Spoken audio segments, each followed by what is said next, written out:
منگل کے صبح نیشنل ہائی وے نمبر 65 پر کوہیر کے قریب ایک خانگی ٹریولز بس سڑک سے بے قابو ہو کر کنارے پر الٹ گئی، جس کے نتیجے میں 2 افراد شدید زخمی ہو گئے جبکہ کئی مسافر خوش قسمتی سے محفوظ رہے۔ حادثے کے بعد بس میں آگ لگنے کے خدشے کے پیش نظر مسافروں نے ایمرجنسی دروازے سے باہر نکلنے میں کامیابی حاصل کی۔ مقامی افراد بھی فوری طور پر جائے حادثے پر پہنچ گئے اور مسافروں کو بس سے بحفاظت نکالنے میں مدد کی۔ بتایا جاتا ہے کہ یہ حادثہ چنتا گھاٹ کے قریب اس وقت پیش آیا جب بس ڈرائیور ایک گاڑی کو اوورٹیک کرنے کی کوشش کر رہا تھا۔ بس میں 36 مسافر سوار تھے اور یہ بس کرناٹک سے حیدرآباد جا رہی تھی۔ حادثے میں زخمی ہونے والوں کو فوری طور پر ظہیر آباد کے سرکاری اسپتال منتقل کیا گیا۔ واردہ بس کو کرین کی مدد سے ہٹا کر مقامی پولیس اسٹیشن کر دیا گیا منتقل۔ الیکشن کمیشن آف انڈیا منگل کو مدھیہ پردیش، چھتیس گڑھ، کیرلا اور انڈمان نکوبار جزائر میں خصوصی گہری نظر ثانی یعنی کہ اسپیشل انٹینسیو ریویژن یعنی کہ SIR مہم کے تحت ووٹروں کی ڈرافٹ ووٹر لسٹ جاری کرنے جا رہا ہے۔ یہ مہم 1.5 ماہ سے زائد عرصے تک جاری رہی، جس کے دوران گھر گھر جا کر ووٹر تفصیلات کی جانچ کی گئی۔ مدھیہ پردیش کے چیف الیکٹرل آفیسر کے سرکاری ذرائع کے مطابق ابتدائی اندازوں میں ریاست بھر میں تقریباً 41,08,000 ووٹروں کے نام فہرست سے خارج کیے جانے کا امکان ہے، جو کل ووٹروں کا تقریباً 7.2% بنتا ہے۔ ذرائع کے مطابق اس مجوزہ حذف شدہ تعداد میں 8.4 لاکھ ووٹرز مردہ پائے گئے، 8.4 لاکھ غیر حاضر رہے، 22.5 لاکھ ووٹرز دوسری جگہ منتقل ہو چکے تھے جبکہ 2.5 لاکھ ووٹرز ایک سے زائد پتوں پر رجسٹرڈ پائے گئے۔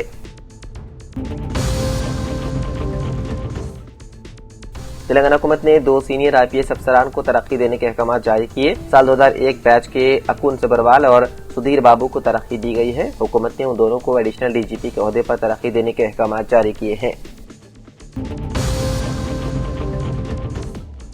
تلنگانہ کے شیوریڈی پیٹ وقار آباد میں واقع وقف قبرستان کی 962 مربع گز اراضی پر غیر قانونی فروخت کا سنگین معاملہ بے نقاب ہو گیا۔ اسپیکر تلنگانہ اسمبلی جی پرساد کمار کی ہدایت پر ضلع انتظامیہ اور وقف بورڈ نے فوری کارروائی کرتے ہوئے قبرستان کا مشترکہ سروے مکمل کر لیا۔ اطلاعات کے مطابق وقف قبرستان کی قیمتی زمین کو مبینہ طور پر غیر مجاز افراد نے منظم سازش کے تحت غیر قانونی طور پر فروخت کر دیا تھا۔ اس سلسلے میں محلے کے عوام اور انتظامی کمیٹی جامع مسجد شیوریڈی پیٹ نے وقف بورڈ تلنگانہ کے چیف ایگزیکٹو آفیسر اسد اللہ سے ملاقات کرتے ہوئے تحریری شکایت پیش کی تھی۔ شکایت کا سنجیدہ نوٹ لیتے ہوئے CEO وقف بورڈ اسد اللہ نے وقف انسپکٹر حسن شریف کو فوری طور پر موقع کا معائنہ کرنے اور قانونی کارروائی کی ہدایت دی۔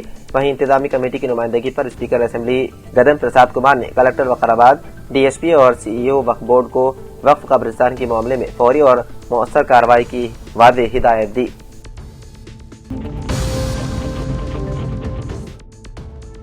GHMC کے ڈویژنز کی 89 تقسیم کو چیلنج کرتے ہوئے دائر کی گئی عرضی پر ہائی کورٹ میں سماعت ہوئی۔ دلائل سننے کے بعد بینچ نے وعدے کیا ہے کہ وہ اس معاملے میں مداخلت نہیں کر سکتی۔ واضح ہے کہ حکومت نے GHMC میں ڈویژنز کی تعداد 150 سے بڑھا کر 300 کرنے کا فیصلہ کیا۔ اسی فیصلے کو چیلنج کرتے ہوئے ہائی کورٹ میں عرضی داخل کی گئی تھی۔ عرضی گزار کے وکیلوں نے دلیل دی کہ حکومت نے MCH NRD میں سینٹر فار گڈ گورننس کی جانب سے پیش کی گئی رپورٹ کی بنیاد پر وارڈز کی نئی تقسیم کی ہے، لیکن اس رپورٹ کو عوام کے سامنے پیش نہیں کیا گیا۔ اس کے علاوہ اعتراضات داخل کرنے کے لیے مناسب وقت بھی نہیں دیا گیا۔ دوسری جانب حکومت کے وکیل نے چہارشنبے کے روز عدالت کو بتایا کہ حد بندی کا نوٹیفیکیشن مکمل طور پر قانون کے دائرے میں جاری کیا گیا۔ انہوں نے کہا کہ تمام معلومات پہلے ہی ویب سائٹ پر دستیاب ہے اور اب تک موصول ہونے والے 3100 اعتراضات پر غور کیا جا رہا ہے۔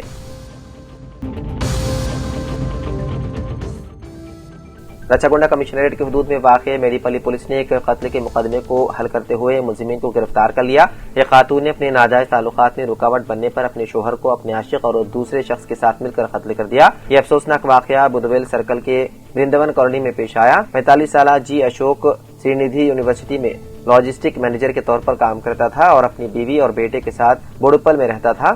اس کی بیوی پورنیما گھر پر ہی ایک پلے اسکول چلاتی تھی۔